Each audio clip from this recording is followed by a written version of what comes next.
Shabbat Shalom, mes très chers amis. On est parashat Ki Tavo, 5784, Medaber Israël Chaviv Miranana.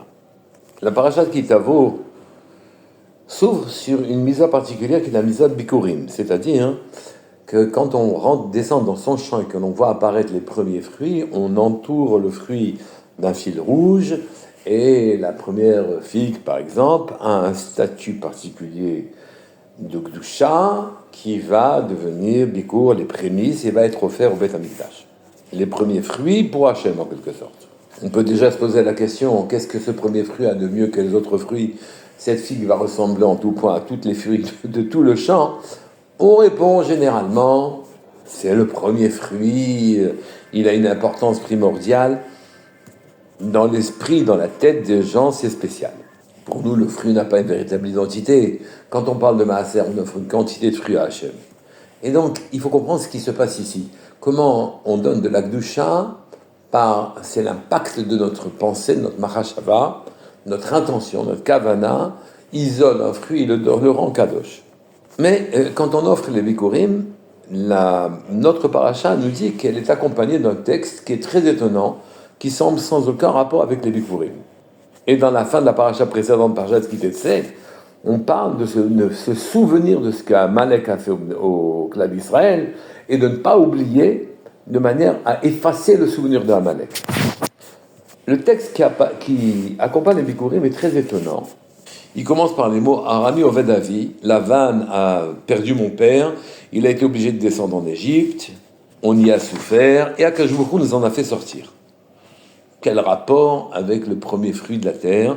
Bon, naturellement, on est sorti d'Égypte, on est venu en Israël, et là-bas, on a cultivé le champ, et la morale, le moussard veut que on ne s'en approprie pas totalement, c'est Hachem qui nous a donné la bracha dans le champ. Mais le rapport, il n'y a pas de rapport direct, le rapport est très lointain entre le texte que l'on dit quand on amène le panier de nos prémices au Beit Amikdash. C'est un texte qui raconte l'histoire du peuple juif, mais pas de rapport avec les prémices eux-mêmes. De la même manière que le texte de la fin de la paracha précédente, qui parle d'effacer le souvenir de Amalek, n'a pas non plus de rapport avec les Bikurim, les prémices. Le rabbi de Tchorskov remarque qu'ici, quand on parle d'effacer le souvenir d'Amalek sur terre, qu'il n'y ait plus de traces d'Amalek sur terre, qui refuse en quelque sorte la direction divine de la terre, l'ashgacha pratique, c'est une mitzvah ta'aseh. Normalement, c'est une mitzvah qui compte parmi les choses, que les actes que l'on fait, mais ce n'est qu'une marshava. Et que tu effaces dans ta tête, tu te souviens dans ta tête. Et aussi, même la mitzvah de Bikurim, c'est une mitzvah où j'isole par un fil rouge, un fruit, une figue dans mon champ, et je lui donne un statut particulier. Donc c'est une intervention de ma pensée qui devient efficace, efficiente. Deux mitzvot où la kavana est extrêmement importante. La kavana d'effacer le souvenir d'Amalek, la kavana de donner un fruit quelconque, sous prétexte que c'est le premier qu'on a vu apparaître, lui donner un statut, une gdusha, un statut de sainteté. Mais pour quelle raison, dans la Torah, la fin de la parashat Ki Tetzei parle d'effacer le souvenir d'Amalek, puis Ki Tavo parle des Bikurim, et le texte qui apparaît des Bikurim, c'est Lavan a voulu nous perdre aussi. Il n'y a pas qu'Amalek qui était dur contre nous. Lavan a voulu aussi détruire mon père. On est descendu en Égypte, on en a souffert, et on en a fait sortir. Un rapport très lointain avec la mitzvah de Bikurim. Quand on apporte le panier des Bikurim au Beit HaMikdash, on ne voit pas, ce texte-là ne sort pas naturellement de nos bouches que l'araméen Lavan a voulu nous perdre et qu'on est allé en Égypte. On ne voit pas le rapport avec les fruits. D'après le rabbi de Tchorskov, le rapport serait le suivant, et très actuel, très actuel. Les peuples de la terre ne veulent pas de nous sur terre, ne veulent pas nous donner un endroit où on se pose, ne veulent pas nous donner une vie normale dans le monde. Ils combattent toute souveraineté chez nous et actuellement nous critiquent. Même quand il s'agit simplement de répliquer à nos ennemis, de répondre à nos ennemis pour pouvoir survivre, ils considèrent que nous n'avons pas de place sur terre. Ceci vient de la bracha que Yitzhak voulait faire à Esav et qu'il a finalement faite à Yaakov. Cette bracha, la bracha de Yitzhak, concerne essentiellement la souveraineté de ce monde-ci, du monde matériel, de Haolam Hazé. Les goyim disent d'une manière générale, mais finalement, ce Olam, ce monde-ci, Yitzhak voulait le donner à son fils Esav. Il ne voulait pas donner ce monde-ci à Yaakov. Yaakov est venu voler en quelque sorte la bracha que l'on a dans ce monde-ci à Esav. Et donc ce monde, disent les goyim, nous appartient à nous et pas à vous, et pas aux descendants d'Yaakov. Et ce combat n'en finit pas. Ceux qui espèrent qu'on va pouvoir faire la paix avec le monde entier, on n'aura que des périodes de tranquillité seulement. Mais cette contestation est très claire.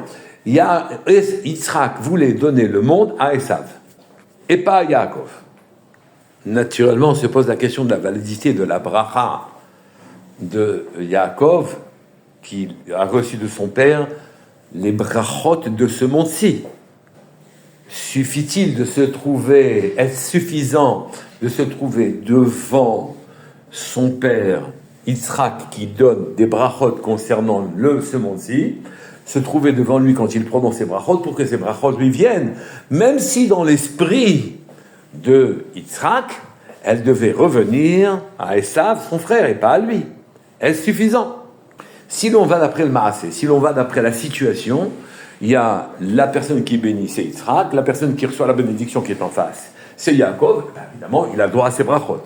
Si l'on va d'après la Kavana, et que l'intention de Yitzhak était de donner ses brachot à Esav, alors Yaakov a beau se trouver devant Yitzhak pour recevoir les brachot, l'intention, elle serait primordiale. À ce moment-là, les brachot de ce monde-ci n'appartiendraient pas, chas v'shalom, à Yaakov. Et c'est cette immense interrogation qui fait toutes les guerres du monde contre Israël jusqu'à nos jours. Les goyim disent, le monde vous appartient, mais vous n'avez pas droit au monde, on ne vous donne pas de place. Et si vous en prenez une, on fera tout pour vous l'enlever. Et nous, on dit non, on va aussi d'après le Maasé. Et c'est celui qui a reçu la brachot, c'est quand même Yaakov. Et même si Yitzhak a confirmé ensuite, quand il s'est aperçu que Yaakov avait été en face de lui, que finalement Esav avait été un rachat, il reste une trace de cette guerre, et cette guerre est terrible, elle joue encore, elle est encore aujourd'hui courante, et pose des grands problèmes à tous les pays d'Israël. À tel point que quand Yaakov a prétendu vivre tranquillement en Israël après avoir quitté la vanne, à ce moment-là, il a prétendu bénéficier des brachot et vivre dans la tranquillité de ce monde. Alors à ce moment-là, Kafas ala rogzo shel Yosef. Il se contredit. Parce que si la bracha va d'après le Maasé qui peut profiter de ce monde, alors à ce moment-là, pour quelle raison a-t-il décidé que Yosef était l'aîné de sa famille? Si on va d'après la situation devant l'acte, la première relation qu'il a eue, qui donne naissance à l'aîné, il l'a eu avec Léa, en croyant que c'était Rachel. Et de la même manière que lui a trompé son père, Léa l'a trompé en lui faisant croire qu'il était avec Rachel. Et voilà que Yaakov maintient que son aîné, c'est Yosef. Mais le premier rapport, il l'a eu avec Léa. Et donc Yosef n'est pas l'aîné. Et donc on doit aller d'après la machashava, d'après la pensée. Il a toujours voulu faire de son aîné avec Rachel. Et il a maintenu cette idée. Si tu vas d'après la pensée, lui il reproche les peuples, alors à ce moment-là, ton père aussi devrait aller d'après sa pensée. Quand il a donné les brachot, il avait pensé les donner à Esav, et donc les brachot sont à Esav. C'est la raison pour laquelle ceux qui vaincront les peuples, ce sont les descendants de Yosef. Yehoshua est un descendant de Yosef, et c'est lui qui va aussi, qui prononce les mots qu'on doit se souvenir et vaincre et détruire Amalek. Pourquoi Yosef? Parce que Yosef est né dans le pouvoir et la situation qu'il a sur terre. Il est né, Yosef, de la machashava, de la pensée, de la kavana de Yaakov.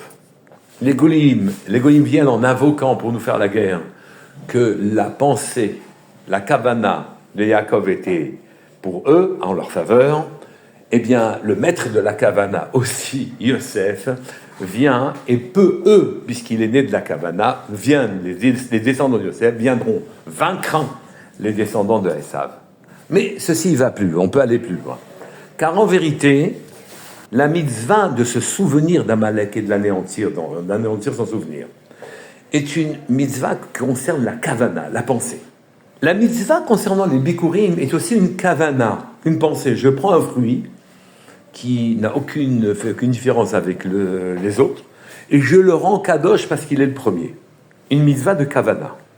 Or, la kavana de Yitzhak est encore vivante dans le monde. La bracha qu'il a donnée est encore vivante dans le monde. Et donc, les maîtres de la kavana, les descendants de Yosef, peuvent corriger en quelque sorte, réparer la kavana et les brachot qui ont été dédiés par Yaakov à Esav, par erreur en quelque sorte, et eux peuvent corriger et donc donner, attribuer ce qui s'est passé dans les maasés, dans la situation telle que l'a voulu Akadosh Baruch Hu, qui a mis Yaakov devant Esav, devant Yitzhak pour recevoir les brachot. Et le peuple d'Israël a reçu ces deux mitzvot, se souvenir, ne jamais oublier ce que nous a fait Amalek, et la mitzvah d'amener des bikurim, les prémices, pour que parmi nous, tous les maîtres de la kavana, les maîtres de l'intention, viennent modifier l'intention de Yaakov et associer au maasé, qui est de donner les fruits, qui est de donner, la bracha, associer la bonne kavana, de manière à ce que les bénis Israël aient et une kavana corrigée de la bracha de Yitzhak, et aussi, c'était Yaakov qui se trouvait devant Yitzhak, donc on aurait la totalité de la bracha en question, faite dans les meilleures conditions.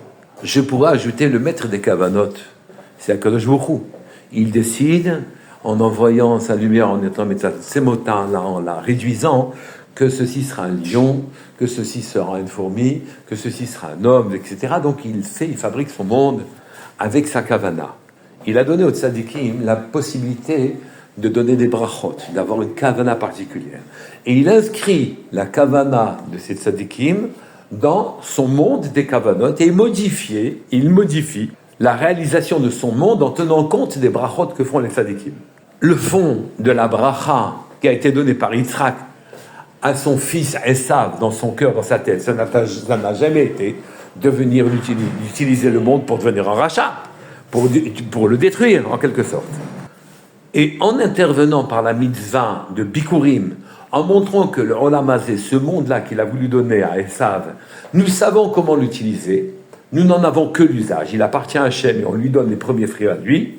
C'est comme si on remontait à la kavana de la kavana, l'origine même de la pensée de Yitzhak, et à ce moment-là, on l'a corrigé pour réattribuer les choses à Yaakov. Il en est de même de la mitzvah d'effacer Amalek, qui ne veut pas qu'Akadosh Baruch Hu dirige son monde, qui est amoureux de la nature et de son fonctionnement. En se souvenant que ce n'est pas comme ça qu'on doit agir, on ramène le monde dans la bonne direction, la bonne kavana. On est à quelques encablures de Rosh Hashanah. Il faut que l'on comprenne notre place et que l'on dirige nos kavanot dans le bon sens, de telle sorte qu'on apporte au peuple juif sa paix, en utilisant le monde comme il doit être utilisé pour des mitzvot, pour la Torah. Et Akadosh Baruch Hu nous donnera une magnifique année, Bezrat Hashem Yitbarach. Shabbat Shalom Mevorach. Kol Touf.